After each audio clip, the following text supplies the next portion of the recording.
Hello guys, আগামীকাল ঈদ। এখন ওই আগের মতো ওই ফিলিংটাই নেই, তাই না? এখন বড় হয়ে গেছি। একটা সময় ছিল ছোটবেলা, তখন কি করতাম?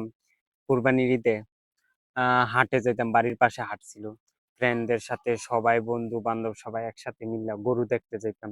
কে কি ড্রেস আনছে দেখাইতাম না, পুরান হয়ে যাবে দেখাইলে, তাই না? কে কি ড্রেস আনছে, কার গরু কত দামি, কাগো গরু কত বড়, ওইটা মানে সারাদিন ঈদ আইলে চাঁদ রাইতা এগুলা নিয়ে দৌড়াদৌড়ি করতাম। মানে না কোনো টেনশন ছিল, না কোনো আজেরা চিন্তা ছিল, এগুলা নিয়ে ব্যস্ত থাকতাম।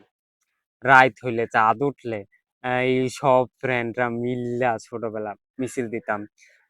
কালা গরুর দলা শিং রাত পালে ঈদের দিন।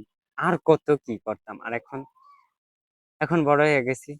কালকে ঈদ, হ্যাঁ ঈদ, মানে এখন কোনো আর ফিলিংই নেই। এখন হ্যাঁ, বড় হইছি। সকাল ঈদের দিন সকালে উঠবো, নামাজ পড়বো, ঈদ শেষ। আর ছোটবেলা ঈদের দিন এই করমু, সেই করমু, এইটা করমু, তোরা তাড়াতাড়ি আয় পড়িস, ওই জায়গায় যামু, এইটা খামু, মানে সারা দিন ব্যস্ত। আর এখন ওইসবের কোনো চিন্তাই নেই, ওই ফিলিং গুলো এখন আসেই না। সকালে উঠি, খাই, নামাজ পড়ি, ঈদ শেষ। That's it. মানে কেন বড় হইলাম? ছোট ভালো ছিল না? কি সুন্দর খেলতাম, সবাই একসাথে ঘুরতাম, ঈদের দিনে এই করতাম সেই করতাম, গরু কুরবানি দেখতাম, এমনিতেই চলে যেত দিন। আর এখন দিনই যায় না। ঈদ তো আসে, কিন্তু ওই আগের দিনগুলা ফিরে আসে না। বাই দ্য ওয়ে, সবাইকে ঈদ মোবারক।